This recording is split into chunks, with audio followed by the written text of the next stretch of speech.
E aí, galerinha, tudo legal? Então vamos dando continuidade hoje nessa videoaula ao que a gente já tinha tratado nas aulas anteriores sobre a matéria. E hoje vamos tratar sobre fenômenos da matéria. A gente tem nos fenômenos da matéria os fenômenos físicos e os fenômenos químicos. Tá? Os fenômenos físicos são aqueles que não alteram a estrutura da matéria. Tá? Ou seja, um exemplo. Eu vou pegar amassar um papel, certo? Ele só vai ficar um papel amassado, porque ele vai continuar sendo papel. Então, se eu desamassar ele, ele continua sendo papel. Não mudou a estrutura dele, ok? Assim como derreter, se um gelo for se derretendo, né? dentro de um copo. Né? A partir que todo o gelo derreta, ele só está fazendo uma passagem do estado sólido para o estado líquido, mas as propriedades dele são as mesmas. A gente continua tendo água. Água do estado sólido, que passou para a água do estado líquido. Tá? Entortar uma barra de ferro. Entortar uma barra de ferro. O ferro continua ali. Ele não se modificou. Tá? Quebrar um vidro. Deu um socão na janela lá. Quebrou o vidro. Né? O vidro só está em milhões de pedacinhos, mas ele continua sendo vidro. Está aqui entendido? O que é o fenômeno físico? O fenômeno físico, então, é aquele que não altera a natureza da matéria, ou seja, não altera a sua estrutura. Exemplos de fenômenos físicos. Né? O luar, né? Batendo na água, certo? A lua continua lá, vai continuar sendo lua, a água vai continuar sendo água, né? Apenas a luminosidade que está batendo é um fenômeno que não ocorre transformação nenhuma de matéria. Tá? Então, o gelo derretendo, papel sendo amassado, um fio de cobre, se a gente entortar um fio de cobre, né? Ele vai continuar sendo cobre, certo? Picar o papel, mesma coisa, certo? Mas o fenômeno químico já é um fenômeno diferente, porque o fenômeno químico ele altera a natureza da matéria, ou seja, ele altera a estrutura da matéria.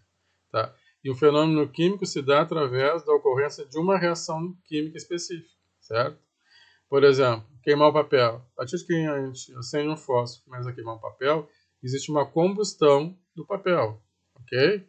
Só que a gente não consegue, depois que queimar todo o papel, fazer o papel se transformar de novo ao que ele era antes, certo? Fazer um bolo. Então a gente colocou vários ingredientes ali que se transformaram através de aquecimento, de cozimento, para fazer aquele bolo. Só que a gente não consegue depois restaurar os ingredientes que a gente utilizou para fazer o bolo. O enferrujamento do ferro, quando o ferro enferruja. Tá? Não tem como fazer uma volta disso, ok? Então, por exemplo, um comprimido efervescente, né, desses comprimidos som exal, né, que a gente coloca dentro de um copo. Né?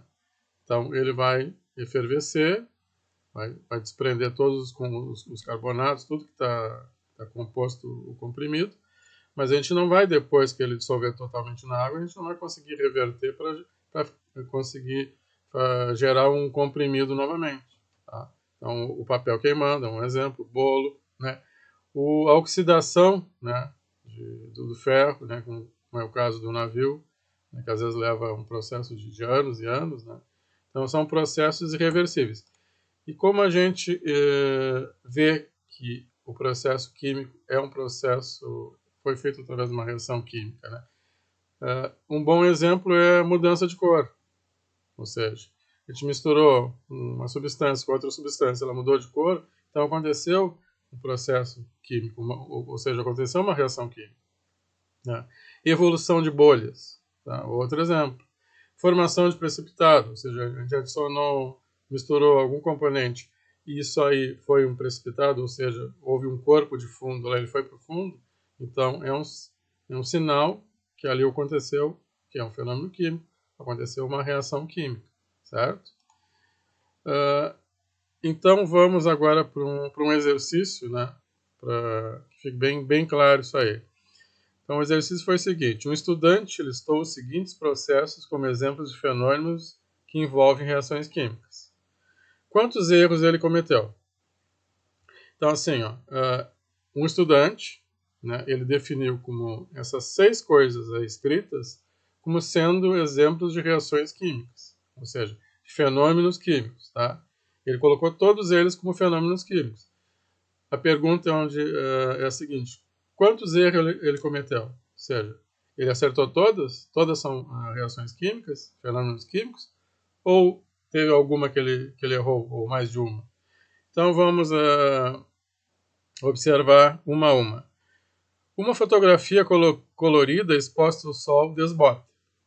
Certo? Então, se a gente deixar uma fotografia, ou até um porta-retrato, num lugar da nossa casa que pegue sol, né, parte do dia naquela fotografia, ela vai perder aquela coloração natural da foto, aquelas cores bonitas. Com o tempo, ela vai se amarelando. Então, aconteceu uma mudança, né, nas cores da foto. Então, isso aí exemplifica o quê? Um fenômeno químico, ok? Então, isso aí está certo. Segunda, água sanitária descolore uma jaqueta vermelha, certo? Então, se a gente pingar, sem querer, água sanitária numa jaqueta, tá? O que vai acontecer? O tecido ali, ele vai mudar de cor, né? Ele vai mudar de cor. Não tem como a gente reverter aquele tecido à cor que ele era antes, tá? Porque ele vai alterar ali a estrutura e cor do tecido, né? Então, é um exemplo de fenômeno químico? Ok, certo, acertou. O filamento de uma lâmpada acesa passa de cinza para amarelo, incandescente. Então, o filamento de uma lâmpada acesa passa de cinza para amarelo incandescente. Se vocês olharem essas lâmpadas incandescentes, eu não estou falando dessas lâmpadas de LED, que elas não dá para enxergá-las por dentro. Mas essas lâmpadas antigas, elas têm um filamento de tungstênio lá, tá? Que ele é acinzentado, uma cor metálica, uma cor de aço, né? Quando ocorre a passagem de corrente elétrica, os elétrons são excitados, esse filamento de tungstênio, ou seja, ele emite luz, tá? Então ele fica amarelo incandescente. À medida que tu desligar a emissão de energia para a lâmpada, o que acontece? Ele volta ao estado normal dele. Ele volta à cor dele que ele era antes. Então não houve mudança nenhuma da estrutura ou da natureza desse composto, ok? Então é um fenômeno físico. Então aqui ele errou. Tá? Uma maçã cortada escurece com o passar do tempo. Ok, fenômeno químico, tá? Porque as enzimas onde ocorre a oxidação ali fazem com que ela mude a coloração dela, ela oxide, certo? Então, se a gente cortar qualquer maçã e deixar ela um tempo lá, daqui a um tempo vocês vão ver que ela está escura, tipo um amarronzado, né? Então, houve uma reação química, houve uma reação de oxidação, ok? Então, ele acertou, é uma reação química.